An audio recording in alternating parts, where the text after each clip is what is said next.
This play is called Ogemaw, written by Ogemaw, directed and produced by Tony Thomas. In it, you'll see Miss Emma Sappington, Miss Ivy Ingleson, and Miss Ariana Leopold, as well as Mr. Jamie Dearman, Mr. Beck Sappington, Mr. Todd Frank, as well as many others. Our town's name is Grover's Corners, New Hampshire, just across the Massachusetts line. Latitude 40 degrees 40 minutes, longitude 70 degrees 37 minutes. First act show day in our town. Today is May 7th. Time is just before dawn. The sky is going to show some streaks of light in the east there, over behind our mountain. The morning star always gets wonderful bright before that's go, doesn't it? Well, I better show you how our town lies. Up here is Main Street. Way back there is the railway station. Tracks go that way. Polish towns across the tracks, and some Canuck families. Over there is a Congregational Church. Across the street's Presbyterian, Methodist, and Unitarian over there. Baptist is down in the hollow by the river, and Catholic Church is over beyond the tracks. Here's the town hall, the post office combined, jail's in the basement. Brian once made a speech from these various steps here. Along here is a row of stores, hitching posts, horse blocks in front of them. The first automobile is going to come around in about 5 years. Belongs to Banker Cartwright, or Richard Citizen. There's his big white house up in the hill. Here's Mr. Morgan's drugstore, and here's the grocery store. I go to town minutes, making those two stores at least once a day. Public school, over yonder. High school's farther over. 8:45 mornings, noon times, 3 o'clock afternoons, the whole town kids screaming and yelling from the schoolyards. And this is our doctor's house. Doc Gibbs. There's his back door. There's some scenery for those of you who think they need scenery. Here's Miss Gibbs' garden. Corn, peas, beans, hollyhocks. See this room? and a lot of burdock. In those days, our local newspaper came out twice a week. Grover's Corner 7. And here's our editor Webb's house. And over here is Miss Webb's garden.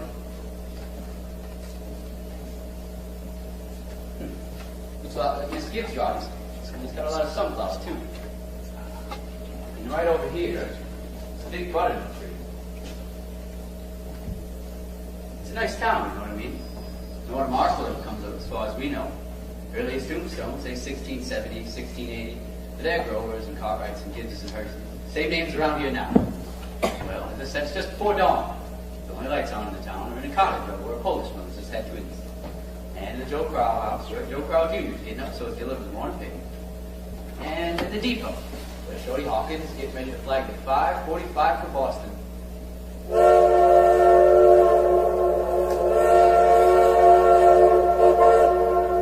Naturally, out in the country, all around. The lights have been on for some time, what with milk and so on. The townspeople sleep late, so another day's here. There's Doc Gibbs coming down Main Street, coming back from that baby case. And here's his wife, coming downstairs to get breakfast. Doc Gibbs died in 1930. The hospital's named after him. Miss Gibbs died first, in fact, a long time ago. She went to go visit her daughter, who married an insurance man in Canton, Ohio. Died there. Pneumonia. Her body was brought back here, though. She's in the cemetery up there now, mixed in with all the Gibbses and Herseys. She was Julia Hersey before she married Doc Gibbs in the Congregational Church. In our town, we like to know the facts about everybody. And here's Miss Webb, coming down to get her breakfast, too. That's Doc Gibbs. Got that call at 1:30 this morning. And there's Joe Crow Jr. getting ready to deliver Mr. Webb's set. Morning, Doc Gibbs. Morning, Joe. Somebody been sick, Doc? No, just a pair of twins over in Polish town. Do you want your paper now? Sure, I'll take it.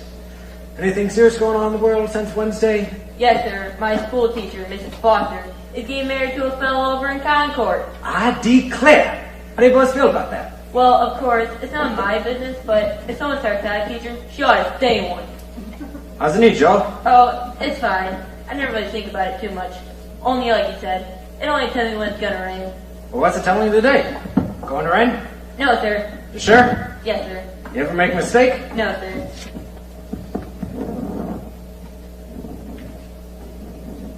I want to tell you something about that boy Joe Crow there. He was awful bright. He went to high school here. Graduated head of his class. So, he got a scholarship to Massachusetts Tech.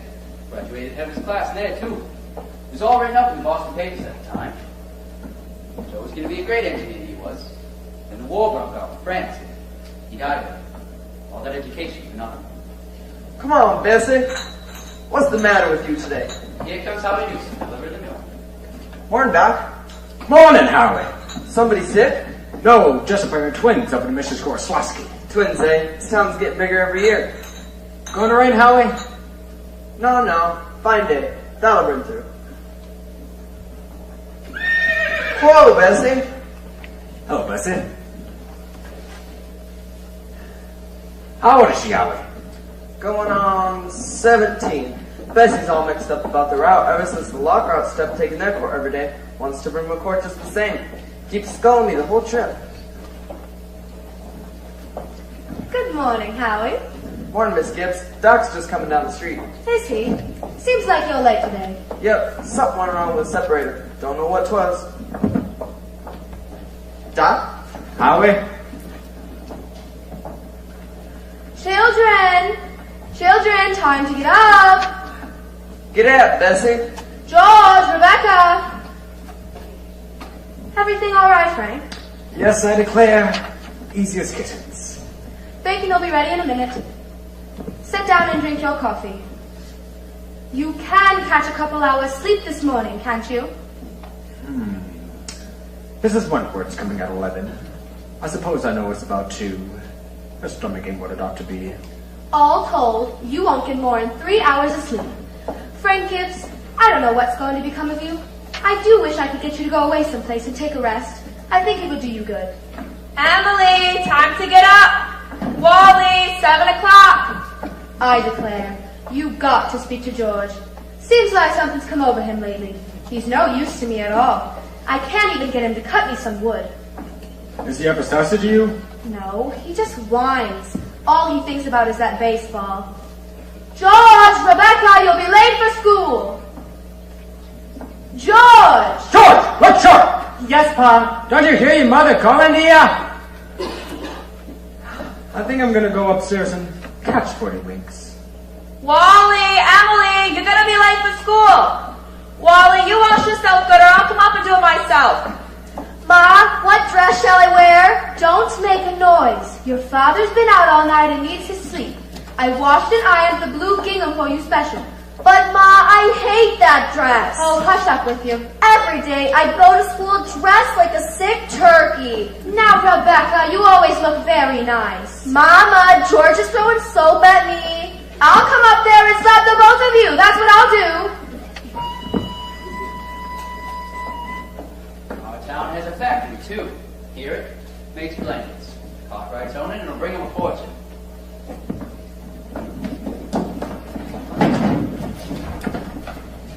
Children, now I won't have it. Breakfast is just as good as any other meal and I won't have you gobbling like wolves. It'll stunt your growth, that's a fact. Put away your book, Wally. Ma, at 10 o'clock I got in the morning. Wake a minute up. You know the rules just well as I do. No books at the table. As for me, I'd rather have my children healthy than bright. I'm both, Mama. You know I am. I'm the smartest girl in school for my age, and I have a wonderful memory. Eat your breakfast. I'm bright too when I'm looking at my stamp collection. I'll speak to your father about it when he's rested. Seems to me like 25 cents a week's enough for a boy your age. I declare, I don't know how you spend it all. Oh, Ma, I got a lot of things to buy. Strawberry phosphates, that's what you spend it on. I don't see how Rebecca comes at so much money. She has more than $1. I've been saving it up gradual. Well, dear, I think it's a good thing to spend some every now and then. Mama, do you know what I love most in the world? Do you? Money. Eat your breakfast. Mama, there's the first bell. I don't want any more. I gotta hurry. Walk fast, but you don't have to run. Wally, pull up your pants at the knee. Stand up straight, Emily. Tell Miss Foster I sent her my best congratulations. Can you remember that? Yes, Mom. You look real nice, Rebecca. Pick up your feet. Goodbye. Bye. Bye.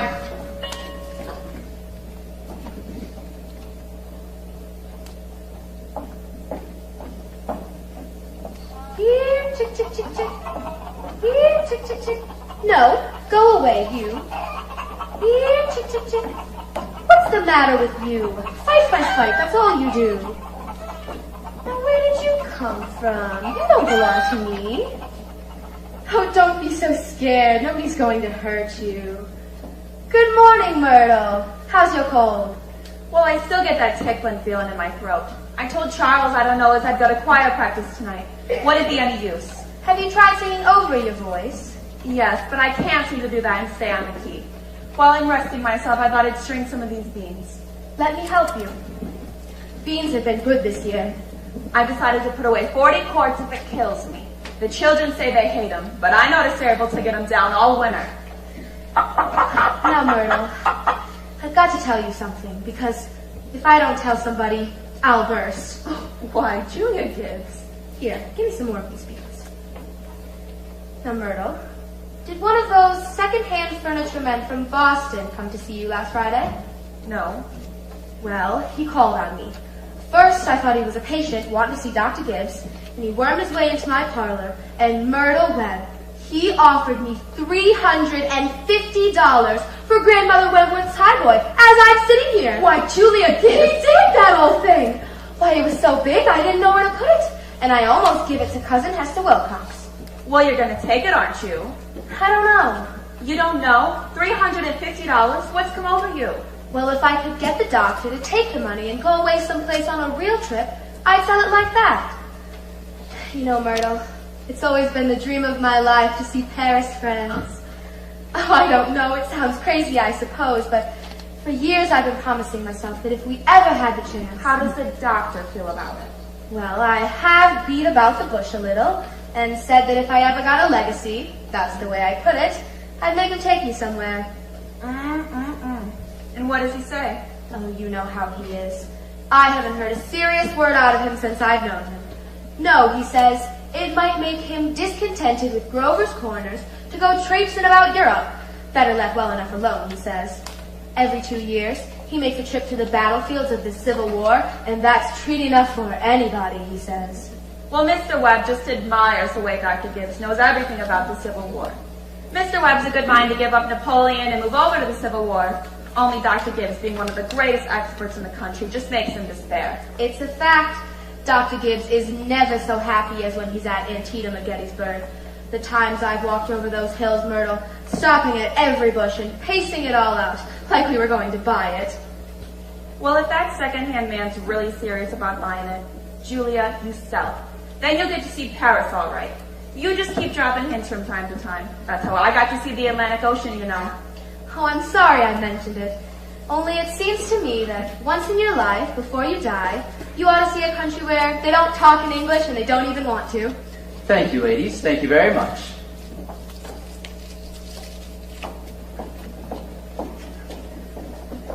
Now, we're going to skip ahead a few hours, but first we want a little more information about the town. A more scientific account, you might say. So I've asked Professor Willard of our state university if she could sketch in a few details of our past history here. Is Professor Willard here? May I introduce Professor Willard of our state university? A few brief notes, Professor. Unfortunately, our time is limited. Yes, let me see. It says here that Grover's Corners lies the old Pleistocene granite of the Appalachian Range. I may say it's some of the oldest land in the world, and we're very proud of that. A Devonian basalt crosses it with vestiges of Mesozoic shale and some sandstone outcroppings, but that's all more recent. 200, maybe even 300 million years old. Some highly interesting fossils, they say unique fossils, have been found 2 miles out of town in South Peckham's cow pasture. They can be seen at the museum at our university at any time, that is, any reasonable time. Shall I read some of Professor Weber's note on the meteorological situation, on the means of precipitation, etc.? Afraid we won't have time for that, Professor. We might have a few brief notes on the history of man here. Yes, the anthropological data. Early Amerindian stock of the Cardcochi tribes. No evidence for the 10th century of this era, and now entirely disappeared, except possible traces in 3 families. Migration towards the end of the 17th century of the English brachiocephalic blue-eyed stock for the most part. Since then, there's been a little bit of Slav Mediterranean. And the population, Professor? At the moment is 2,640. Just a moment. Yes, indeed. The population at the moment is 2,642. The postal district brings in 517 more, making it a total of 3,149.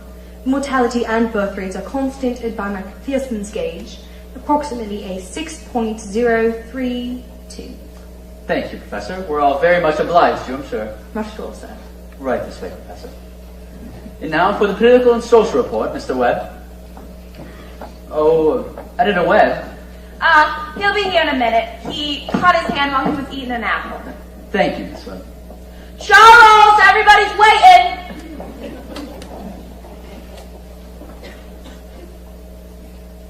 Mr. Webb is the publisher and editor of the Grover's Corner Sentinel. That's our local newspaper. Well, I don't have to tell you that we're run here by a board of selectmen. All males vote at the age of 21, women vote indirect. We are low middle class with sprinklings of professional men, 10% illiterate laborers. Politically, we're 86% Republicans, 6% Democrats, 4% Socialists, rest indifferent. Religiously, we're 85% Protestants, 12% Catholics, rest indifferent. Have you any comments, Mr. Webb? Very ordinary town if you ask me. A little better behaved than most. Probably a lot duller. But our young people seem to like it here well enough. 90% of them graduated from high school, settled down right here to live, even after they've been away to college. Now, is there anyone in the audience that would like to ask Mr. Webb anything about the town? Is there much drinking at Grover's Corners? Well, ma'am, I don't know what you'd call much. Saturday nights, the farmhands meet down in Ellery Greenhouse stable in Harlesome.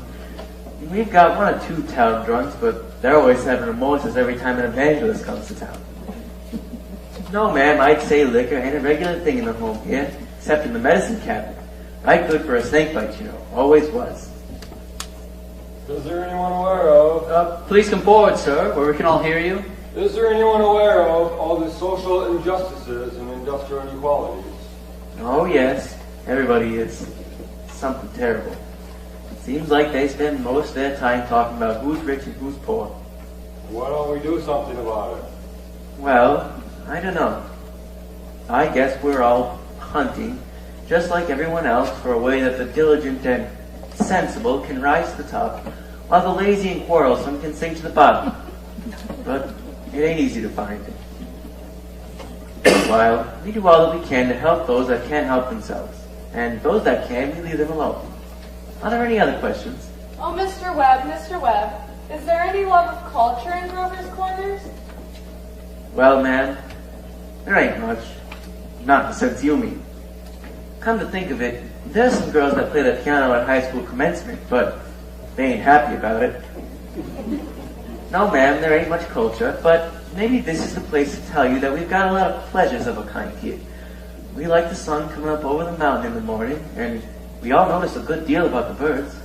We pay a lot of attention to them, and we watch the change of the seasons. Yes, everybody knows about them. But those other things, you're right, ma'am, there ain't much. Robinson Crusoe and the Bible and Handel's Lager, Whistler's Mother, those are just about as far as we go. So I thought. Thank you, Mr. Webb. Thank you, Mr. Webb. Excuse me. Now we'll go back to the town. All 2,642 have had their dinners, and all the dishes have been washed. It's early afternoon. Only a few buggies on Main Street, a buzzing and a humming coming from the school buildings. Only horses dozing at a hitching post. You all remember what it's like. Doc Gibbs in his office, tapping people, making them say ah. Mr. Webb's over there cutting his lawn. One man in 10 thinks it's a privilege to push his own lawnmower.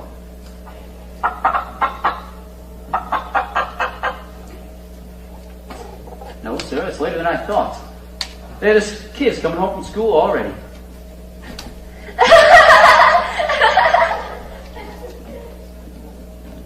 I can't, Lois. I promised Mother I'd go home. Emily, walk simply. Who do you think you are today? Oh, Papa, you're terrible. 1 minute you tell me to stand up straight, and the next minute you call me names. I just don't listen to you. Golly, I never got a kiss from such a great lady before.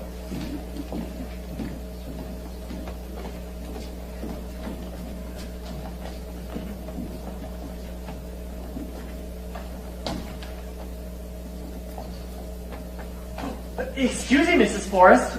Go out and play in the fields, young man. You got no use playing baseball on Main Street. Awfully sorry, Mrs. Forrest. Hello, Emily. Hello. You made a fine speech in class. Well, I was really ready to make a speech about the Monroe Doctrine, but at the last minute, Miss Corcoran made me talk about the Louisiana Purchase instead. We spent an awful long time on both of them. Gee, it's funny, Emily. From my window up there, I can just see your head. Nights here doing your homework, over in your room. Why can't you? You certainly do stick to it, Emily. I don't know how you can sit still so long. I guess you must like school. Oh, well, I always figure it's something you have to go through. Yeah. Oh, well, I don't mind it much. It passes the time. Yeah, Emily, what do you think? We might work out a kind of, well, telegraph from your window to mine, and once in a while, you could give me a hint or two about one of those algebra problems. I don't mean the answers, Emily, of course not. Just some little hint. Oh, well, I think hints are allowed, so if you get stuck, you whistle to me, and I'll give you a hint. Emily, you're just naturally bright, I guess. Well, I just figured that's the way a person's born. Yeah, but you see, I want to be a farmer. And my Uncle Luke says, whenever I'm ready, I can just come over and start working on his farm. And if I'm any good, I can just gradually have it. You mean the house and everything? Yeah. Well, I better be getting back to the baseball field, but thanks for the talk, Emily. And good afternoon, Mrs. Webb. Good afternoon, George. So long, Emily. So long, George. Emily, come here and help me string these beans for the winter. George Gibbs let himself have a real conversation, didn't he? Why, he's grown up. How old would George be? Oh, I don't know. Let's see, he must be almost 16. Mom, I made a speech in class today, and it was very good. You must recite it to your father at supper. What was it about? The Louisiana Purchase. It was like silk off a spool. I want to make speeches all my life. Mama, are these big enough? Try and get them a little bigger if you can. Mama, if I ask you a question, will you answer me serious? Seriously, dear, not serious. Seriously. Will you? Of course I will. Mama, am I good looking? Why, yes, of course you are. All of my children have got good features. I'd be ashamed if they hadn't. Mama, that's not what I mean. What I mean is, am I pretty? I just told you, yes. That's enough of that. You got a nice, young, pretty face. Oh, I never heard of such foolishness. Mama, you never tell us the truth about anything. I am telling you the truth. Mama, were you pretty? Yes, I was, if I do say it. I was the prettiest girl in town, next to Mamie Cartwright. Well, then you gotta say something about me. Am I pretty enough to, well, to get someone interested in me? Emily, you make me tired. Now stop it. You're pretty enough for all normal purposes. Come along now. Bring up old. Mama, you're no help at all. Thank you, ladies. Thank you very much. Thank you, Miss Webb. Thank you, Miss Emily. I think now is a good time to tell you that the Cartwright district has begun building a bank in Grover's Corners. I had to go to Vermont for marble, sorry to say. They've asked a friend of mine what they should put in the cornerstone for people to dig up 1,000 years from now. Of course, we put in a copy of the New York Times and a copy of Mr. Webb's sentiment. We're sort of interested in this sort of thing because some scientific fellows have told us that they found a way of painting all that reading matter with the glue, silicate glue. That'll make it keep 2,000 years.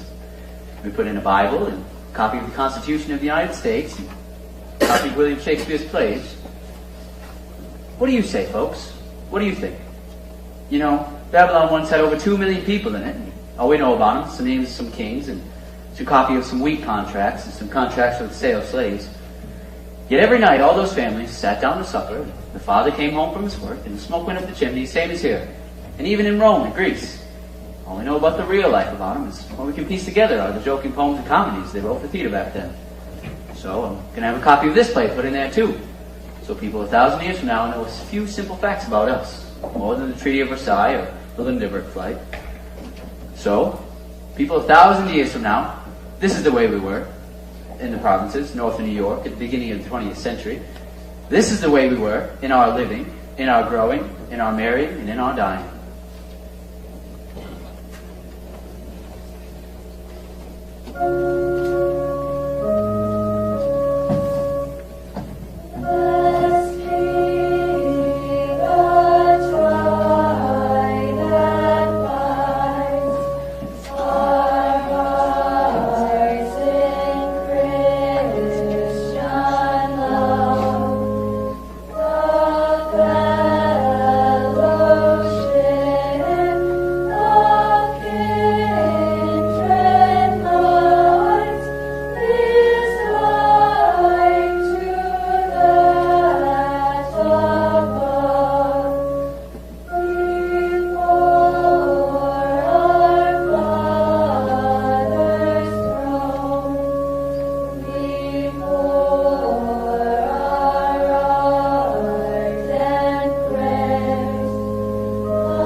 The children at home doing their schoolwork.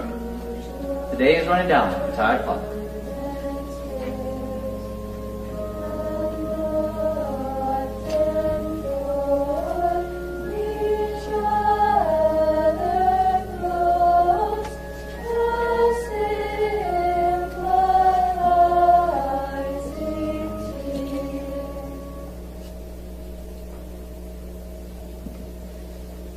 Now look here, everybody. Music come into the world to give pleasure.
Get it out of your heads that music's only good when it's loud! Leave the loudness to the Methodists. You couldn't beat him even if you wanted to. Now again, and tenors.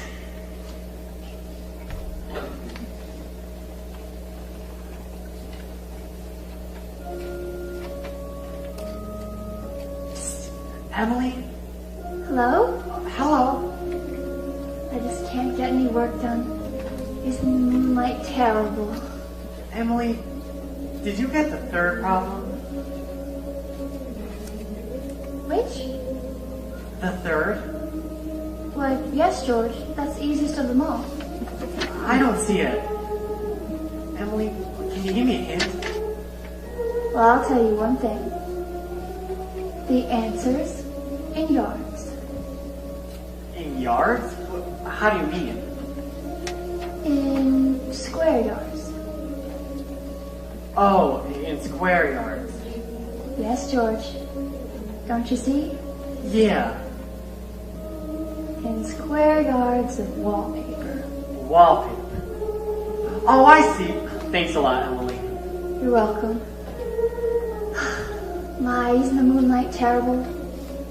Choir practice going on. I bet if you could hold your breath, you could hear the train coming all the way from Conacook. Hear it? What do you know?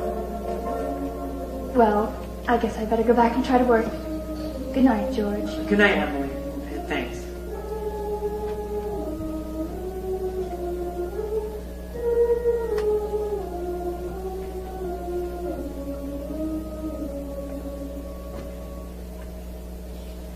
Before I forget it, how many of you will be able to come in Tuesday afternoon and sing at Fred Percy's wedding? Show your hands. That'll be fine. That'll be right nice. We'll do the same music we did at Jane Throwbridge's last month. Now we'll do Art Thou Weary, Art Thou Languid. It's a question, ladies and gentlemen. Make it talk.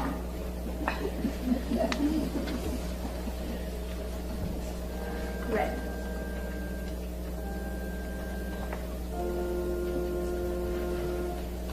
George, will you come down a minute? Yes, Pa.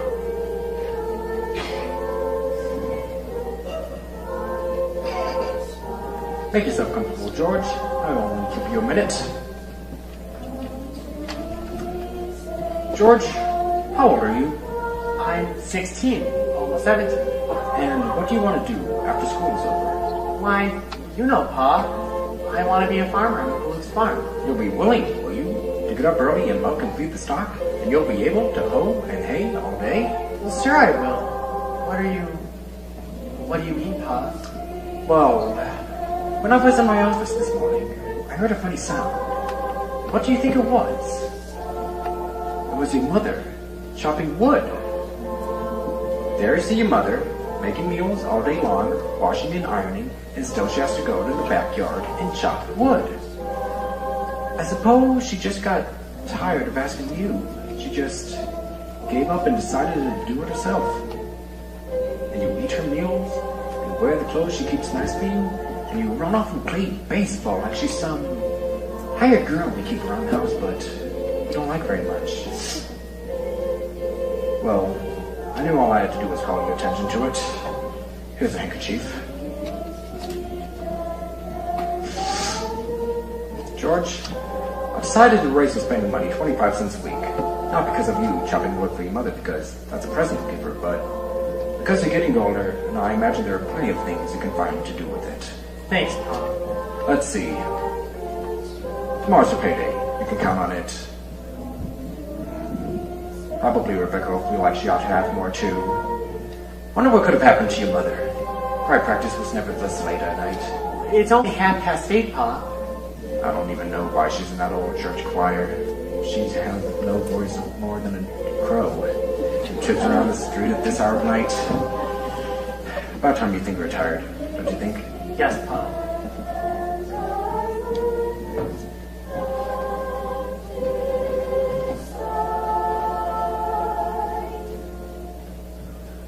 Good night.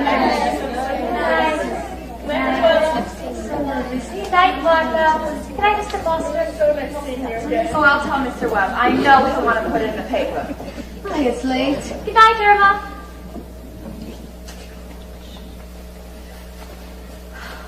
Real nice choir practice, wasn't it?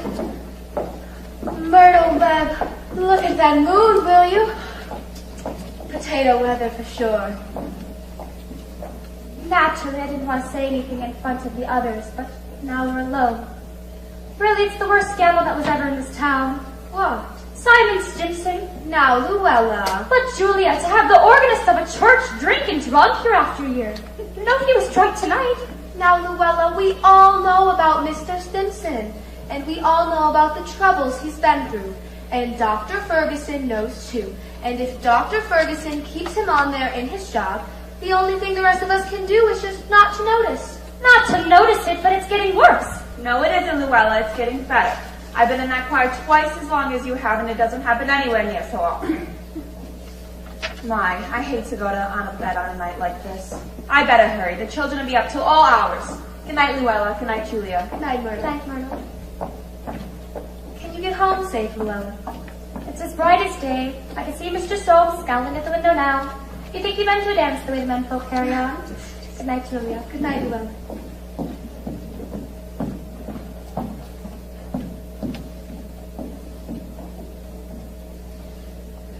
Well, we had a real nice time. You're late enough. Why, Frank, it ain't any later than usual. And you standing at the corner to gossip with a lot of pens? Now, Frank, don't be grouchy. Come out and smell the heliotrope in the moonlight.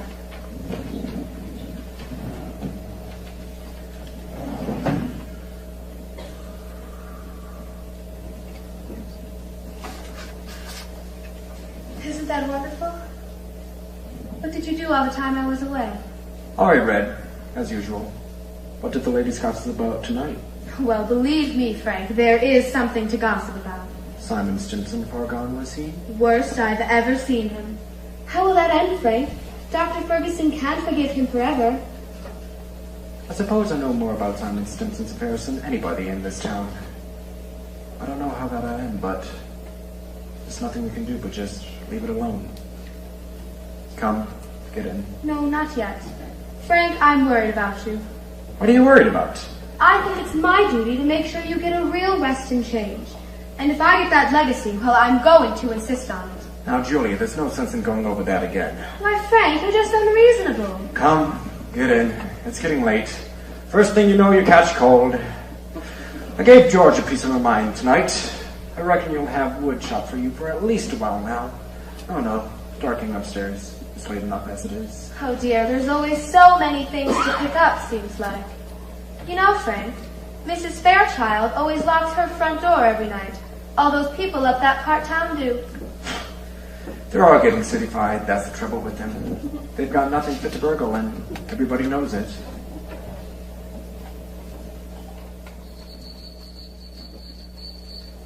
Get out, Rebecca. There's only room for one at this window. Ugh, you're always spoiling everything. Well, let me look just a minute. Use your own window. I did, but there's no moon there. George, do you know what I think?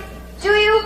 I think the moon's getting near here, and there'll be a big explosion. Rebecca, you don't know anything. If the moon were getting near, the guys who sit up all night with telescopes would see it first, and they'd tell about it, and it'd be in all the newspapers.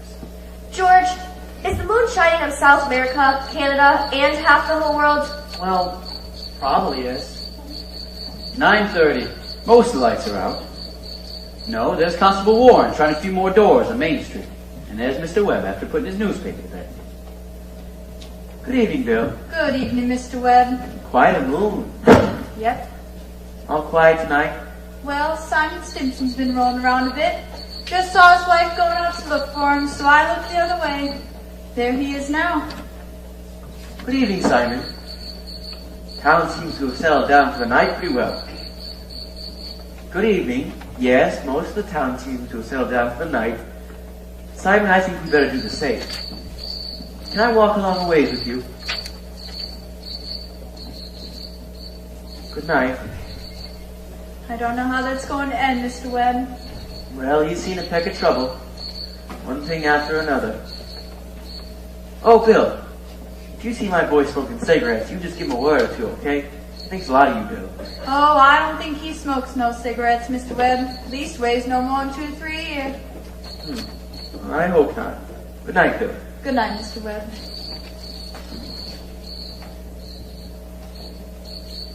Is that you, Myrtle?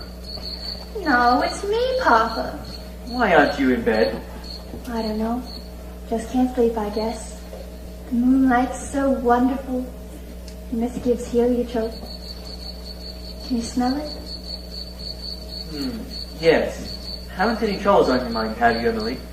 Troubles, Papa? No. Well, enjoy yourself. Don't let your mother catch you. Good night, Emily. Good night, Papa.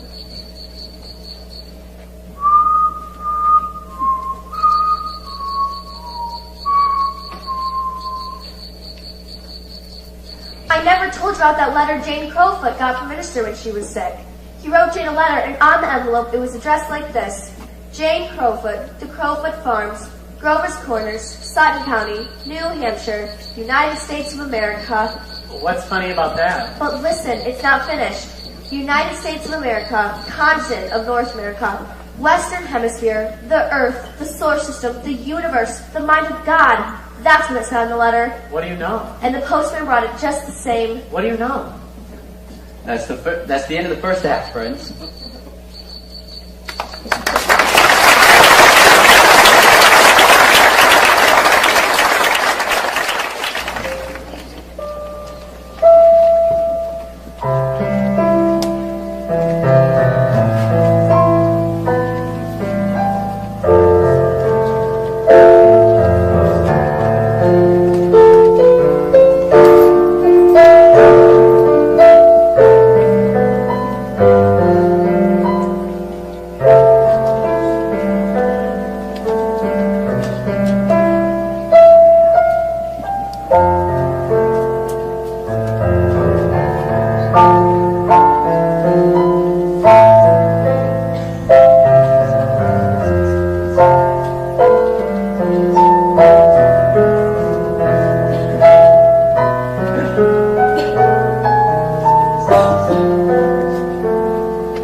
Have gone by. Yes, the sun's come up and over 1,000 times. Summers and winters have cracked the mountains a little bit more, and the rains have brought down some of the dirt. Some babies that weren't born before have begun talking normal sentences, and a number of young people who thought they were right young and spry can't bound up a flight of stairs like they used to without their heart fluttering a little. All that can happen in 1,000 days. Nature's been pushing and contriving in other ways, too. A number of young people fell in love and got married. Yes, the mountain got bit away a few more fractions of an inch, and millions of gallons of water went by the mill, and here and there a new home was set up under a roof. Almost everybody in the world gets married. In our town, there are hardly any exceptions. Everybody climbs into their graves married. The first act is called Daily Life. The second act is called Love and Marriage. There's another one coming up after this, and I reckon you can guess what that's about. So, it's 3 years later. It's 1903. Just after high school commencement. That's the time when a number of our young people jump up and get married. As soon as they've finished their last examinations in solid geometry and systems relations, seems like they suddenly feel themselves fit to be married.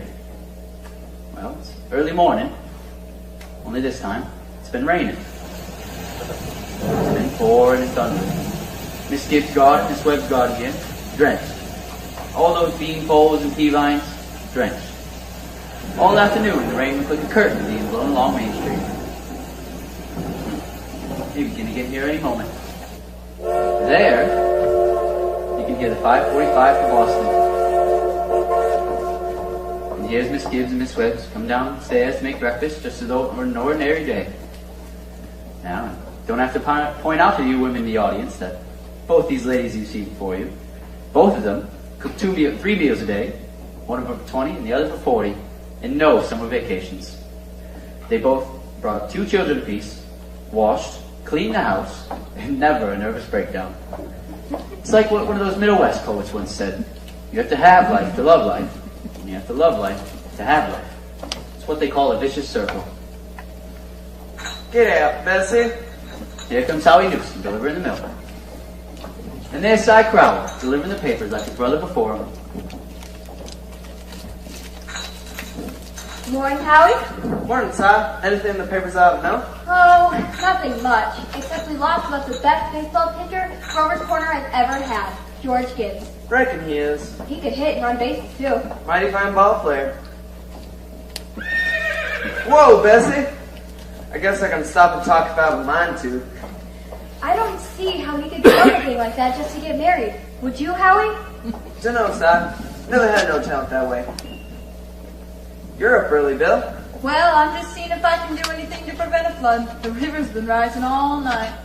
Cy Crowell here is all worked up about George Gibbs retiring from baseball. Yes, sir, that's the way it goes. Back in '84, we had a player, Cy. Not even George Gibbs could touch him. Name of Peg Todd. He moved up from Maine and became a parson. Wonderful ball player. Howie, how does the weather look to you today? Oh, tain't bad. Think maybe it'll clear up for good. Good morning, Howie. Do you think it's going to rain again? Morning, Miss Gibbs. It rained so heavy last night, I think it may clear up. Certainly hope it will. How much will you be wanting today? I'm going to have a house full of relations, Howie. Looks to me like I'll need 3 of milk and 2 of cream. My wife told me to tell you as how we both know they'll be very happy. Miss Gibbs, no they will. Thanks a lot, Howie. And tell your wife I hope she gets there to the wedding. She'll be there. She'll be there if she can.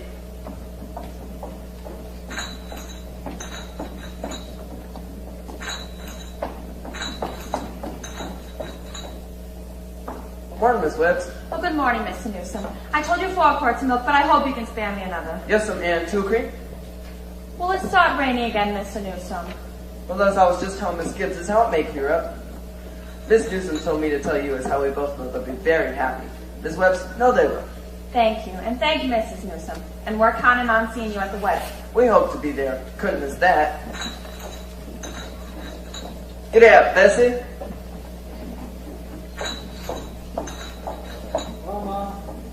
We come. You're losing one of your chicks. Frank Gibbs, don't you say another word. I feel like crying every minute. Sit down and drink your coffee. The groom's up, shaving himself, even though there ain't an awful lot to shave. Whistling and singing like he's glad to leave us. Every now and then he says, I do, in the mirror, even though it don't count some convincing to me. I declare, Frank, I don't know how he'll get along. I've arranged his clothes and seen to it he's put warm things on. Frank, they're too young. Emily won't think of such things. He'll catch a step of cold within a week. I was remembering my wedding morning, Julia. Now don't you start that, Frank Gibbs. I was the scariest young fella in the state of New Hampshire. I thought I'd make a mistake for sure. But when I saw you coming down the aisle, I thought you were the prettiest girl I'd ever seen. But the only trouble was I'd never seen you before. There I was in the Congregational Church, marrying a total stranger. How do you think I felt? Frank, weddings are perfectly awful things. Farces, that's what they are. Here, I've made something for you. Why, Julia Hersey, French toast! Tain't hard to make, and I had to do something. Did you sleep well last night, Julia? Well, I heard a lot of the hours struck off. Yes. I always get a shock thinking of George saying out to be a family man. That great gangling thing. I tell you, Julia, there's nothing more terrifying in the world as a son The relation between father and son is the most darndest, awkwardest. Well, mother and daughter's no picnic, let me tell you. Well, I have a lot of troubles, I suppose, but that's none of our business. Everybody's entitled to their own troubles. Yes, people are meant to go through life 2 by 2. 'Tain't natural to be lonesome. Julia, do you know one of the things I was scared of when I first married you? I'll go along with you. I was scared we wouldn't have material for conversation more than last us a few weeks. That's a fact. I was afraid we'd run out and eat our meals in silence. Well, you and I have been conversing now for more than 20 years without any noticeable barren spells. Well, good weather, bad weather. 'Tain't very choice, but I always find something to say. Did you hear Rebecca stirring around upstairs? No. Only day of the year she hasn't been managing everybody's business up there. She's in her room. I got the impression she's crying. Lord sakes, this has got to stop. Rebecca! Rebecca, come and get your breakfast. Good morning, everybody. Only 5 more hours left to live. George Gibbs, where are you going? Just stepping across the grass to see my girl. Now, George, you put on your overshoes. It is raining torrents. You don't go out of this house without you're prepared for it. Aw, Ma, it's just a step. George, you'll catch your death of cold and cough all through the service. George, do as your mother tells you. From tomorrow on, you can kill yourself in all weathers. But while you're in my house, you'll live wisely, thank you. Maybe Mrs. Webb isn't used to callers at 7 in the morning. Here, take a cup of coffee first. Be back in a minute.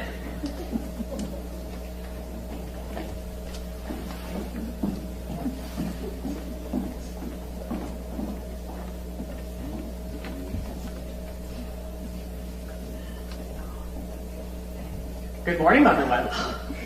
Goodness. You frighten me, George. Now, you can come in out of the wet, but you know I can't ask you in. Why not? George, you know as well as I do. The groom can't see his bride on his wedding day, not till he sees her in church. Aw, that's just a superstition. Good morning, Mr. Webb. Good morning, George. Mr. Webb, you don't believe in all that superstition, do you? Well, there's a lot of sense in some superstitions, George. Millions have followed it, George, and you don't want to be the first to fly in the face of custom. How is Emily? She hasn't waked up yet. Haven't heard a sound out of her. She's asleep. Well, no wonder. We were up all night sewing and packing. Now, I'll tell you what I'll do. You sit down here with Mr. Webb and drink this cup of coffee, and I'll go upstairs and see she doesn't come down and surprise you. There's bacon too, but don't be long about it.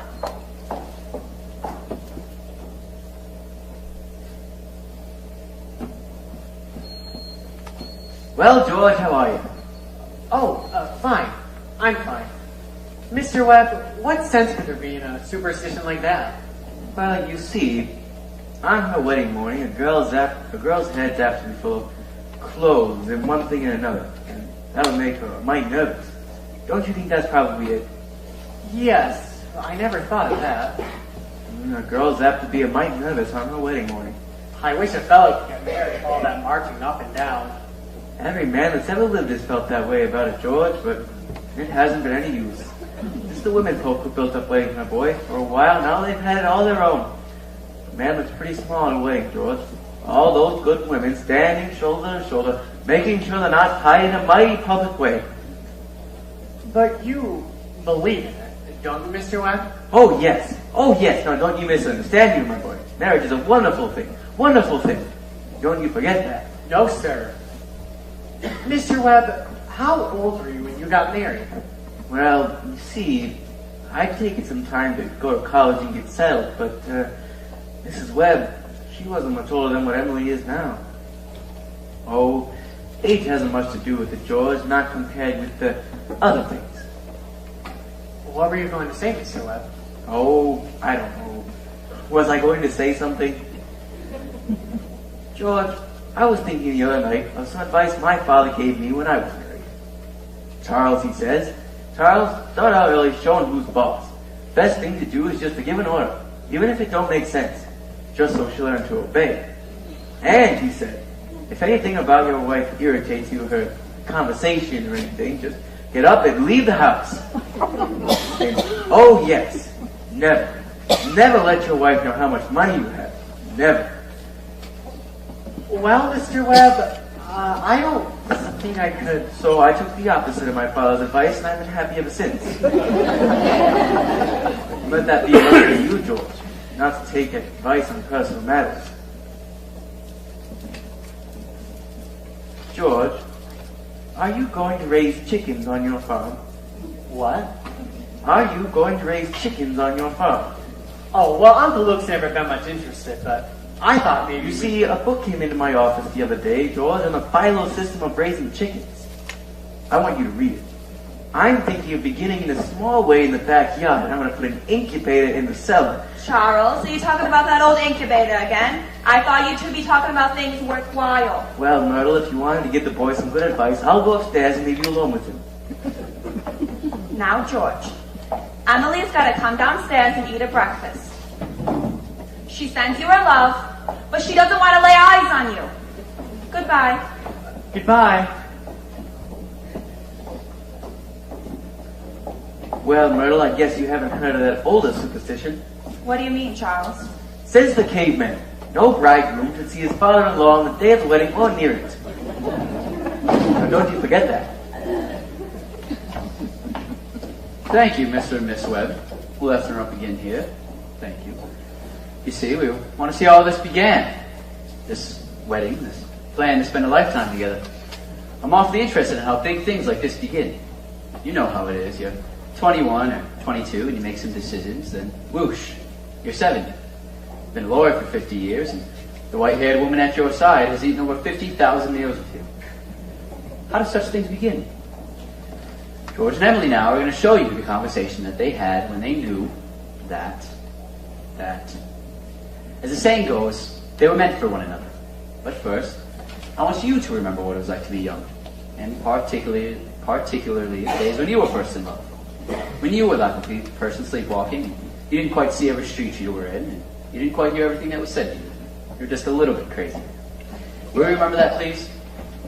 Now, George and Emily will be coming out of high school at 3 o'clock. George has just been elected president of the junior class. And as it's June, he'll be the senior, and he'll be the president of the senior class all next year. And Emily's just been elected secretary and treasurer. I don't have to tell you how important that is. Yeah, they're coming down Main Street now. I can't, Louise. I gotta go home. Goodbye. Ernestine, can you go overnight and do Latin? Isn't that sister the worst thing? Tell your mother you have to. Goodbye. Goodbye, Helen. Goodbye, Louise. Goodbye, Fred. Can I carry your books home for you, Emily? Oh, thank you. Is it far? Oh, excuse me a minute, Emily. Say, Bob, if I'm a little late, just start practice anyway. And give Herb some long high ones. Goodbye, Lizzie. Goodbye, Lizzie. I'm awfully glad you were elected too, Emily. Thank you.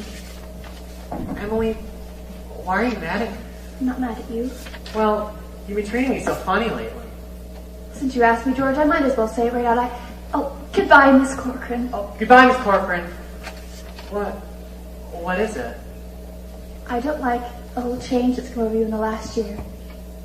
Sorry if that hurts your feelings, but I've got to tell the truth and shame the devil. A change? What do you mean? Well, 2 years ago, I used to like you a lot. I used to watch you as you did everything, because we've been friends so long. And then you started spending all of your time at baseball, and you never stopped to speak to anyone anymore. Not even your own family you didn't. And George, it's a fact, you've gotten awful conceited and stuck up. And all the girls say so. They may not say it to your face, but that's what they say about you behind your back. And it hurts me to hear them say it, but I've got to agree with them a little. I'm sorry if it hurt your feelings. But I can't be sorry I said it. I'm glad you said it, Emily. I never thought that such a thing was happening to me. Well, I guess it's hard for a fella not to have faults creeping in his character. I always expect a man to be perfect. And I think he should be. Well, I don't think it's possible to be perfect, Emily. Well, my father is. And as far as I can see, your father is. So there's no reason on earth why you shouldn't be too. Well, I feel it's the other way around. That, well, men aren't naturally good, but girls are. But you might as well know right now that I'm not perfect. It's not easy for a girl to be perfect as a man because we girls are more nervous. No, I'm sorry I said all that about you. I don't know what made me say it. Emily. I see now that it isn't true. And I suddenly feel it isn't important anyways. Emily, would you like an ice cream soda or something before you go home? Oh, thank you, I would.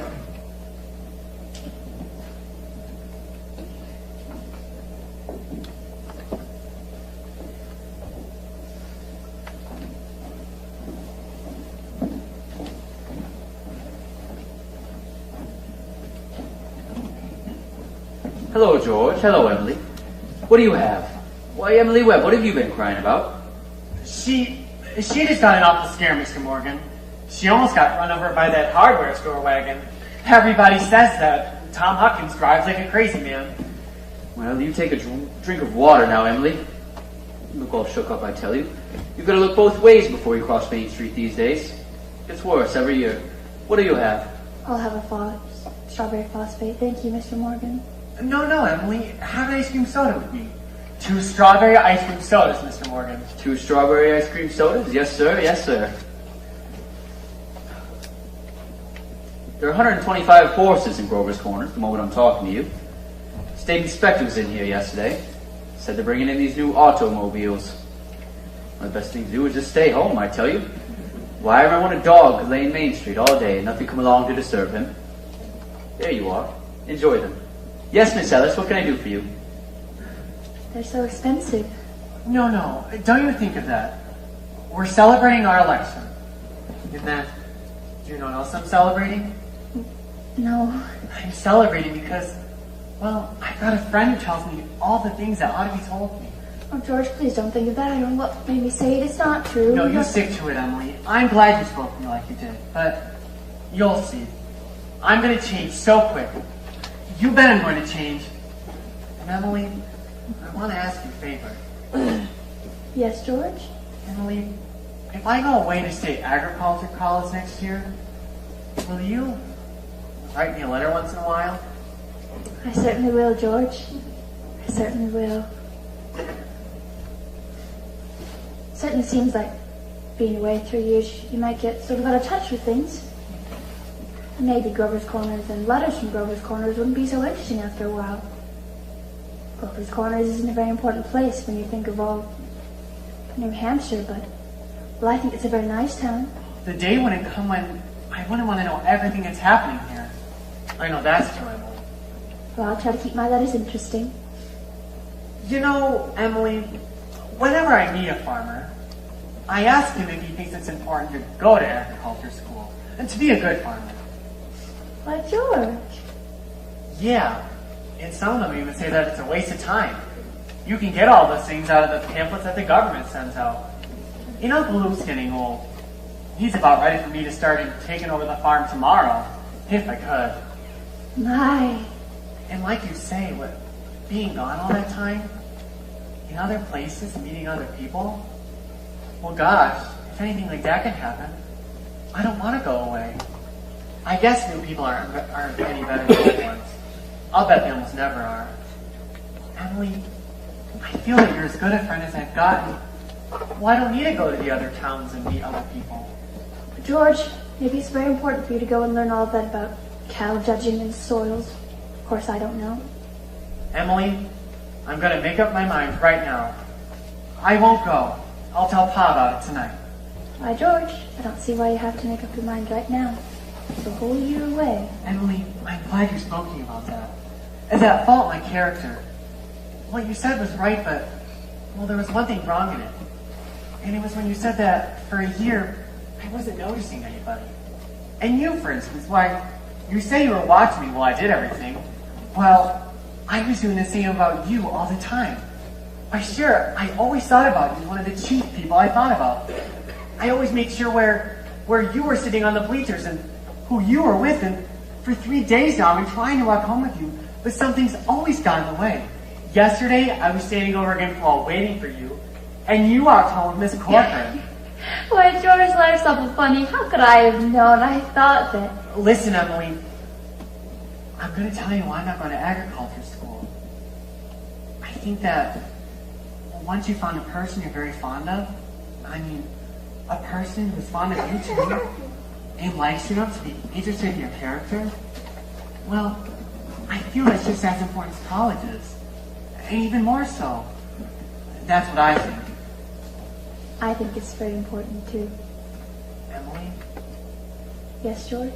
Emily, if I do make a big change, would you be, could you be? I am now. I always have been. So I guess this is an important talk we've been having. Yeah. Wait just a minute, I'll walk you home.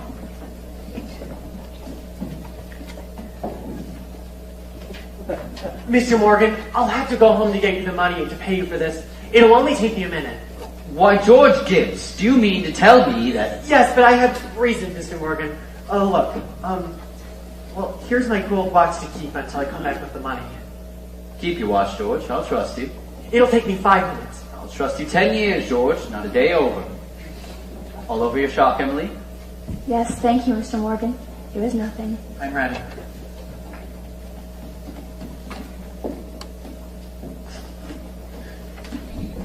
Well, it looks like we're ready to get on with the wedding.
There are a lot of things that are said at a wedding.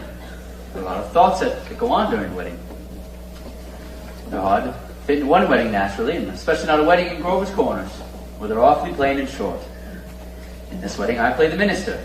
That gives me the right to say a few more things about it. For a while now, the play gets pretty serious. Some churches say that marriage is a sacrament. I don't quite know what that means, but I can guess. Like Miss Gibbs said a minute ago, people are made to live 2 by 2. Now, this is a good wedding, but even at good weddings, people are so put together that there's a lot of confusion way deep down in people's minds. And we thought that ought to be in our play too. The real hero of this scene isn't on stage at all, and you all know who that is. It's like a Middle West poet once said. Every child born into the world is nature's attempt to make a perfect human being. Now, we've seen nature pushing and driving for some time now. We all know she's interested in quantity, but I think she's interested in quality too. That's why I'm in the ministry. And don't forget all the other witnesses at this wedding. The ancestors. Millions of them. Most of them set out to live 2 by 2. Millions of them. Well, that's all my sermon. It wasn't very long anyway.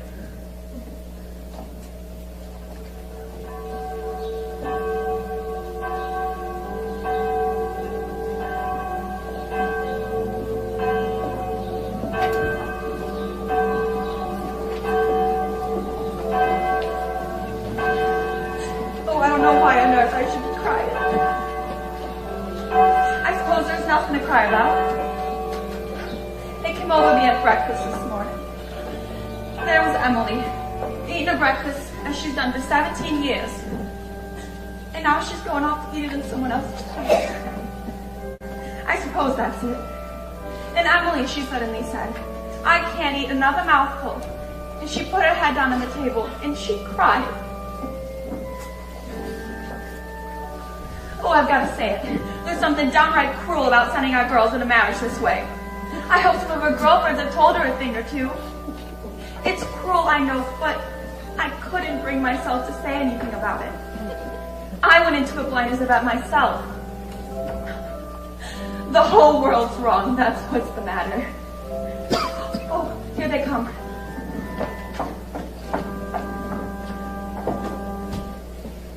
Hey, George! Yow! Look at him, Phil! He looks scared to death. Yow! Don't look so innocent, you old geezer. You know I guess thinking. Go straight in, big boy. All right, that's enough of that. There used to be a whole lot of that thing at weddings back in the old days, Rome and later. We're more civilized, though, now. So they say.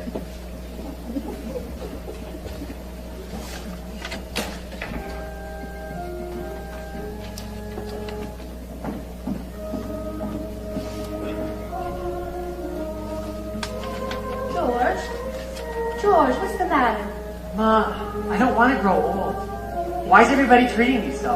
Why, George, you wanted it. No, Ma, listen. No, George, you're a man now. Listen, Ma. For the last time I asked you, all I want to do is be a fella. George, if anyone should hear you. Now stop. Why, I'm ashamed of you. What? Where's Emily? George, you gave me such a turn. Cheer up, Ma. I'm getting married. Let me catch my breath a minute. Now, Ma, you say Thursday nights. Emily and I are coming over to dinner every Thursday night. You'll see. Ma, what are you crying for? Come on. We gotta get ready for this.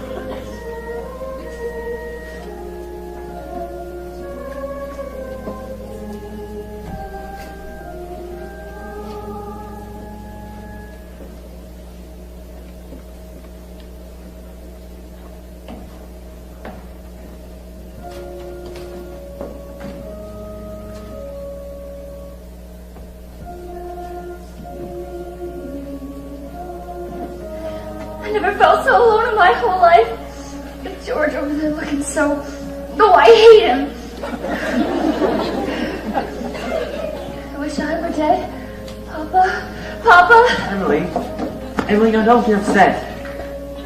But Papa, I don't want to get married. Emily, everything's all right. Why can't I stay for a while just as I am? Let's go away.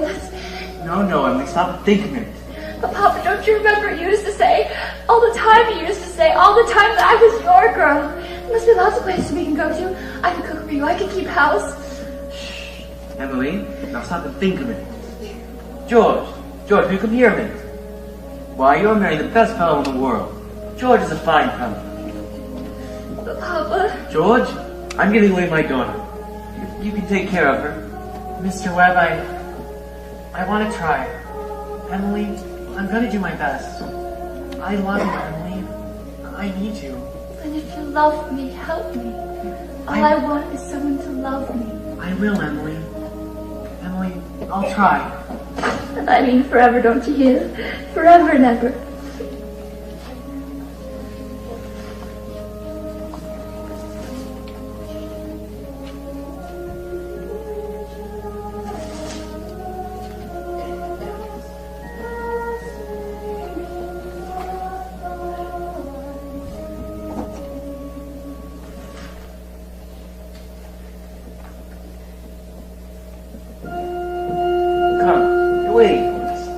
Now you ought to be all right.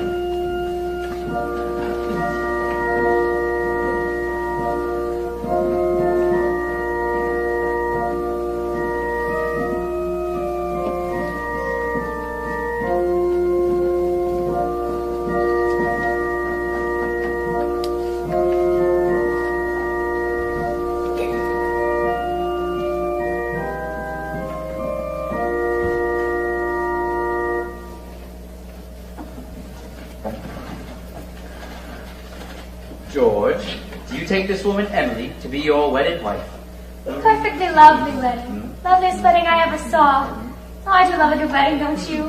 Doesn't she make a lovely bride? I do. Emily, do you take this man, George, to be your wedded husband? Don't know when I've seen such a lovely wedding, but I always cry. Don't know why it is, but I always cry. I just like to see young people happy, don't you? Oh, I think it's lovely. The ring.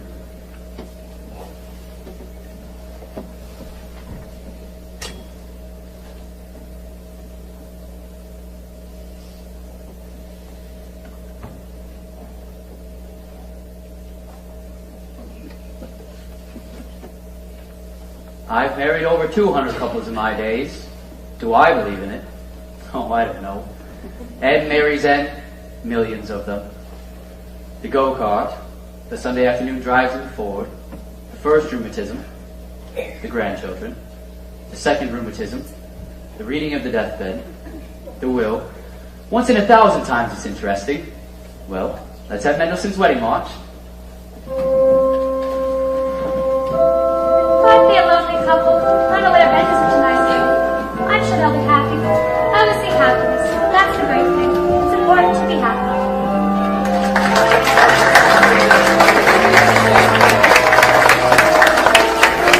Call the second act, friends. 15 minutes intermission.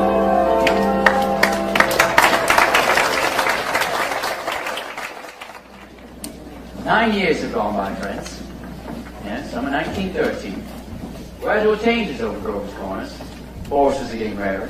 Farmers are coming into town in Fords. Everybody locks their doors now at night. Ain't been any burglars in town, but everyone's heard about them. You'd be surprised, though, on the whole, things don't change much around here. It's certainly an important part of Grover's Corners. It's on a hilltop, a windy hilltop. Lots of sky, lots of clouds. Often, lots of sun and moon and stars. You come up here on a fine afternoon and you can see range on range of hills. Awful blue they are, up by Lake Sunapee and Lake Winnipesaukee. Way up, if you got a glass, you can see the White Mountains and Mount Washington, where Conway and North Conway is. And, of course, our favorite mountain, right here, Mount Monadnock, and all these towns that lie around it. Jaffrey and East Jaffrey, and Peterborough and Dublin. Yes, a beautiful place up here, Mount Laurel and Lilacs. I often wonder why people like to be buried in places like Woodlawn in Brooklyn, and they might pass the same time up here in New Hampshire. Over there are the Old Stones, 1670, 1680. Strong-minded people that come a long way for their independence. Summer people come and laugh on the funny words in the tombstones. They don't do any harm. And genealogists come up from Boston, get paid by city people for looking up their ancestors. They just want to make sure they're daughters of the American Revolution and of the Mayflower. I guess that don't do any harm either. Wherever you come near the human race, there's layers and layers of nonsense. Over there are some Civil War veterans, iron flags on their graves, New Hampshire boys. I had a notion that the Union ought to be kept together, though they'd never seen more than 50 miles of it. All they knew was the name, friends. The United States of America. The United States of America. They went and died about it. Here's the new part of the cemetery. Here's your friend, Miss Gibbs. And let me see here. Simon Stimson, organist of the Congregational Church. And Miss Soames, who enjoyed the wedding, so you remember. Oh, and a lot of others. Editor Webb's boy, Wallace, whose appendix burst while he was in a Boy Scout trip to Crawford Notch. Oh, an awful lot of sorrow has sort of quieted itself down up here. People just, wild as grief, bring their ancestors up to this hill. We all know how it is. And then time, sunny days, and rainy days, and snow. We're all glad they're up here. We're going up here ourselves after our fit's over. Now, there are some things that we all know, but we don't take them out and look at them very often. We all know that something is eternal, and it ain't houses, and it ain't names, and it ain't the earth, and it ain't even the stars. There's something eternal about every human being. All the people, all the greatest people ever lived, have been telling us this for 5,000 years, and yet you'd be surprised how we're always losing hold of it. There's something eternal about every human being. You know as well as I do that The dead don't stay interested in us living very long. Gradually, they lose hold of us. And the ambitions they had, the pleasures they had, and the things they suffered, and the people they loved. They get weaned away from Earth. That's the way I put it. Weaned away. And all the time, they're slowly going indifferent to what's going on in Grover's Corners. They're waiting. They're waiting for something they feel is coming. Something great. Something important. Aren't they waiting for that eternal part of them to come out clear? Now, some of the things they say maybe will hurt your feelings, but that's just the way it is. Mother and daughter, husband and wife, enemy and enemy, money and miser. All the terribly important things in life kind of grow pale around here. And what's left when your memory's gone and your identity? Miss Smith? Well, there are some living people. There's Joe Stoddard, our undertaker, supervising the new make grave. And there's the Grover's Corners boy, who left to go up west. Good afternoon, Joe Stoddard. Good afternoon. Good afternoon. Let me see now. Do I know you? I'm Sam Craig. Gracious sakes alive, of all people. Should have known you'd be back in town for the funeral. Been away a long time, Sam. Yes, I've been away over 12 years now. I'm in business out in Buffalo now, Joe. But I was in the East and caught news of my cousin's death, so I thought I'd combine things a little and come see the old home. You look well. Yes. Can't complain. Very sad our journey today, Samuel. Yes. I always say I hate to supervise when a young person is taken. I had to come here a few minutes early today. My son's supervising at the home. Old Farmer McCarty. I used to do chores for him after school. He had the lumbago. Yes, we brought Farmer McCarty a number of years ago now. Why, this is my Aunt Julia. I'd forgotten that she... Of course. Yes, Doc Gibbs lost his wife 2-3 years ago. Today's another pretty bad blow for him, too. That's my sister Carrie's boy, Sam. Sam Craig. I'm always uncomfortable when they're around. Now Simon. Do they pick their own verses much, Joe? No, not usual. Most of the bereaved pick a verse. Doesn't sound like my Aunt Julia. There aren't many of those Hersey sisters left now. Let me see. Where are... I wanted to look at my father's and mother's. Over there with the Craigs, Avenue F. He was an organist at the church, wasn't he? Drank a lot, we used to say. Nobody's supposed to know about it. Seen a peck of trouble. Took his own life, you know. Oh, did he? Tried to hush it up, but of course word got around. Chose his own epitaph. See it there. It ain't a verse exactly. Why, it's just some notes of music. What is it? Oh, I wouldn't know. It was wrote up in the Boston papers at the time. Joe, what did she die of? Who? My cousin. Oh, didn't you know? Had some trouble bringing a baby into the world. Was her second, though. There's a boy about 4 years old. So the grave's gonna be over here? Yes. There ain't much more room among the Gibbses, so they're opening up a whole new Gibbs section over by Avenue B. You'll excuse me now. I see they're coming.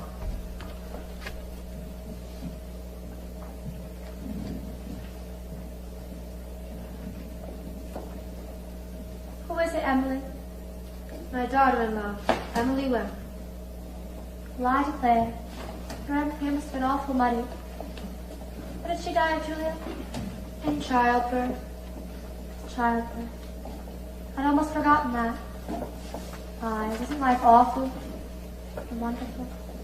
Wonderful, was it? Simon, now remember. I remember Emily's wedding. Wasn't it a lovely wedding? And I remember her reading class poem at graduation exercises.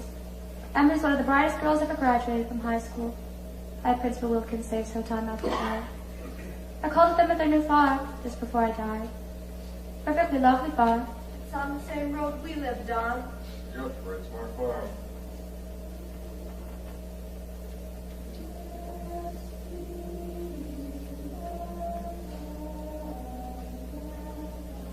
I was hoping they'd sing a hymn.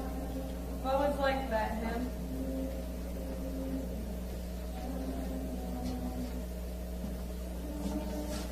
Hello. Hello, Emily. Hello, Miss Gibbs. Hello, Mother Gibbs. Emily. Hello.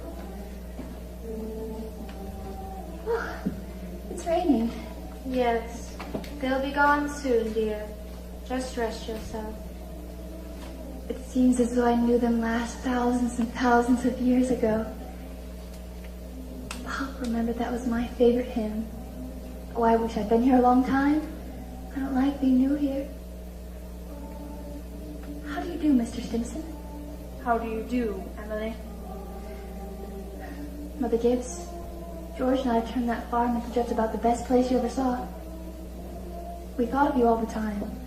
We wanted to show you the new barn and new drinking fountain for the stock.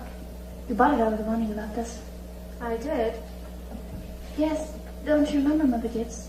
The legacy you left us? Why, it was over $350. Yes, Emily. Well, there's this patent device on the drinking fountain so that it never overflows, Mother Gibbs. And it never sinks below a certain mark they have there. It's fine. It won't be the same for George without me, but it's a lovely farm. A lot of people don't understand much, do they? No, dear, not very much. They're sort of shut up in little boxes, aren't they? It seems as though it's been thousands and thousands of years since I... Oh, my boy is spending the day at Mr. Carter's house. Mr. Carter, my boy is spending the day at your house. Yes, he loves it there. We have a Ford too, Mother Gibbs. Never gives us any trouble. Well, I don't drive, though. Mother Gibbs, when does this feeling go away? This feeling of being one of them, how long does it... Shh, dear. Just wait and be patient. I know. They've finished. They're going. Oh! Mother Gibbs is bringing some of my flowers to you. He looks just like George, doesn't he?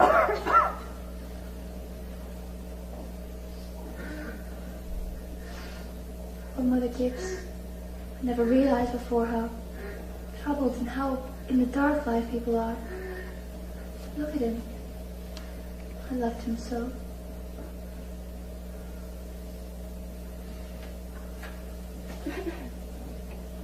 From morning till night, that's all they are. Troubled. It's cooler than it was. Yes, that rain has cooled it off a little. Those northeast winds always do the same thing, don't they? If it isn't a rain, it's a 3-day blow. But Mother Gibbs, one can go back. One can go back there again into living. I feel it. I know it. Why, for just a minute there, I was thinking about the farm. And for just a moment I was there. My babe was on my lap, plain as day. Yes, of course you can. I can go back there again into living and live all those days over again. Why not? All I can say is, Emily, don't. But it's true, isn't it? I can go back there again into living. Yes, some have tried, but they soon come back here. Don't do it, Emily. Emily, don't. It's not what you think it'd be. But I wouldn't live over a sad day. I'd choose a happy one. I'd choose the day I first knew I loved George. Why should that be painful? Well, you not only watch it, but you not only live it, but you watch yourself living it. Yes. And as you watch, you know something that they down there never know. You know the future. You know what's going to happen afterwards. But is that painful? Why? That's not the only reason you shouldn't do it, Emily. When you've been here longer, you'll see that our life here is to forget all that and think only of what's ahead and be ready for what's ahead. When you've been here longer, you'll understand. But Mother Gibbs, how can I ever forget that life? It's all I know. It's all I had. Oh, Emily, it isn't wise. Really, it isn't. But I wouldn't live over a sad day. I'd choose a happy one anyways. No, at least choose an unimportant day. Choose the least important day in your life. It will be important enough. Well, then it can't be since I was married. Or since the baby was born. Well, I can choose a birthday at least, can't I? I choose my 12th birthday. All right, February 11th, 1899. A Tuesday. Any special time of day? Oh, I want the whole day. All right, we'll begin at dawn. You remember it had been snowing for several days and stopped the night before. We're going to clean the roads. The sun's coming up. Oh, look, there's Main Street. And there's Mr. Morgan's drugstore before he changed it. There's a livery stable. Yes, it's 1899. It was 14 years ago. It's the town I knew as a little girl. And there's a little white picket fence that used to go around our house. Oh, I'd forgotten that. Oh, I love it so. Are they inside? Yes, your mother will be coming downstairs to get breakfast any moment. Will she? And you remember your father had been away for several days. He returned on the early morning train. No? He'd been back at his college to make a speech in Western New York in Clinton. There's Howie Newsom. And there's our policeman. But he's dead. He died. Whoa, Bessie! Bessie! Morning, Bill. Good morning, Howie. You're up early. Been rescuing a party, darn near froze to death down by Polish town there. Got drunk and lay out in the snowdrifts. Thought he was in bed when I shook him. And there's Joe Crowell. Good morning, Mr. Warren. Good morning, Howie. Children! Wally, Emily, time to get up. Oh, how young Mama looks. I didn't know Mama was that young. You can come and dress by the kitchen fire if you like, but hurry.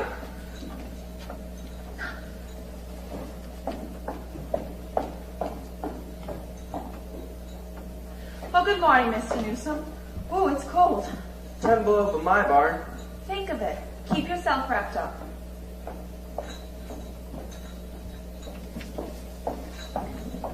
Mama, I can't find my blue hair ribbon anywhere. Just open your eyes, dear, that's all. I laid it out for you special on the dresser there. If it were a snake, it would bite you. Yes, yes. Good morning, Bill. Good morning, Mr. Webb. Why, you're up early. Yes, just been back from my own college in New York State. Everything been all right here? Well, I just went up to rescue a Polish fellow. Darn near froze to death he was. We must get it in the paper. Twa'n't much. Papa.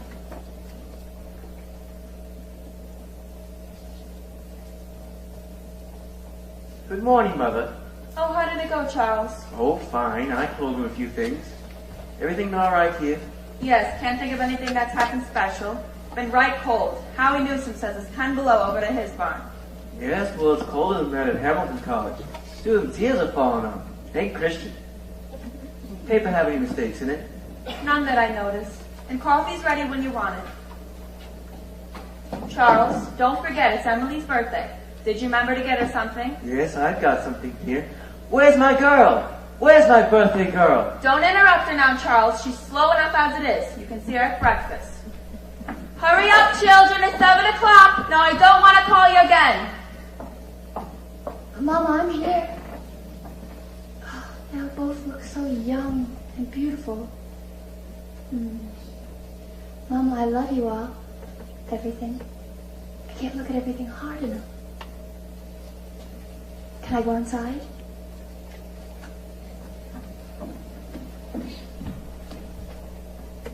Good morning, Mama. Well, now, dear, a very happy birthday to my girl and many happy returns. There are some surprises waiting for you on the kitchen table. Oh, Mama, you shouldn't have. I can't. But birthday or no birthday, I want you to eat your breakfast good and slow. I want you to grow up and be a good, strong girl. Oh, and that in the blue paper is something from your Aunt Carrie. And I reckon you can guess who brought over that postcard album. Found it on the doorstep when I brought in the milk this morning. George Gibbs. Must have come over in the cold pretty early. Right nice of him. Mama, just look at me 1 minute as though you really saw me. Mama, 14 years have gone by. I'm dead. You're a grandmother, Mama. I married George Gibbs, Mama. Wally's dead too, Mama. His appendix burst on a camping trip to North Conway. We felt just terrible about it, don't you remember? For just 1 minute, we're all together. For just 1 moment, we're happy. Let's look at one another. Oh, and that in the yellow paper is something I found in the attic among your grandmother's things. You're old enough to wear it now, and I thought you'd like it. And this is from you. Mama, it's lovely, and it's just what I wanted. It's beautiful. Well, I hoped you'd like it. I hunted all over. Your Aunt Nora couldn't find one in Concord, so I had to send all the way to Boston for it. Wally has something for you, too. He made it a manual training class, and he's very proud of it. Be sure to make a big fuss over it. Your father has something for you, too. I'm not quite sure what it is myself, but... Oh, shh, here he comes. Where's my girl? Where's my birthday girl? I can't. It goes so fast. We don't have time to look at one another.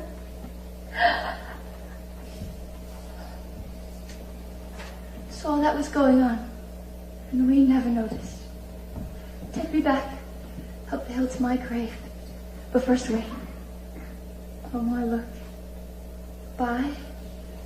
Goodbye, Grover's Corners. Mama and Papa. Goodbye, the clock's ticking. And Mama's sunflowers. And food. And coffee.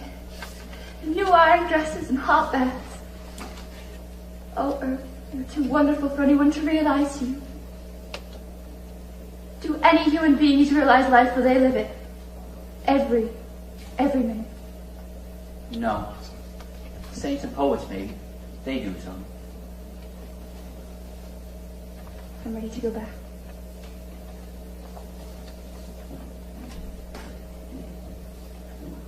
Were you happy? No. That's all human beings are. Just blind people. Mr. Stimson, I should have listened to them. Yes. Now you know. Now you know. That's what it was like to be alive. To move about in a cloud of ignorance. To go about trampling on the feelings of those about you. To spend and waste time as if you had a million years. To be always at the mercy of one self-centered passion or another. That's the happy existence you wanted to go back to. Ignorance and blindness. Now, Simon Stimson, that ain't the whole truth, and you know it. Emily, look at that star. I forget its name. My boy Joe, the sailor. You knew them all. You sit on the port evenings and call them all out by name. Yes, sir. Wonderful. A star is mighty good company. Yes, yes, 'tis.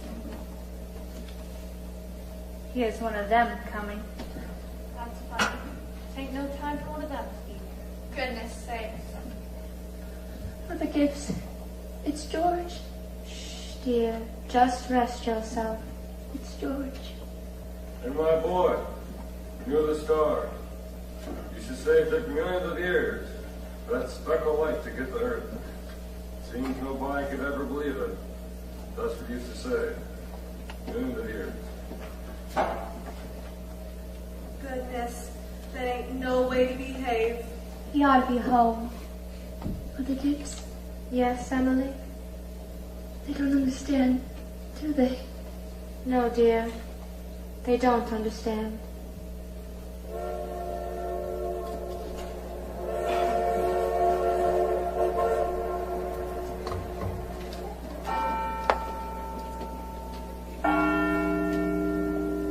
Everybody's asleep in Grover's Corners.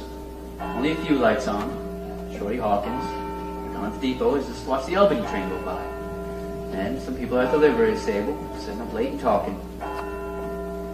Yes, it's clear enough. They're the stars, doing their old crisscross journeys in the sky. Scholars haven't yet settled the matter, but they seem to think that there are no living beings up there. Just chalk. Or fire. Only this one's straining away. Straining away all the time to make something of itself. Strains so bad that every 16 hours everyone lies down and gets a rest.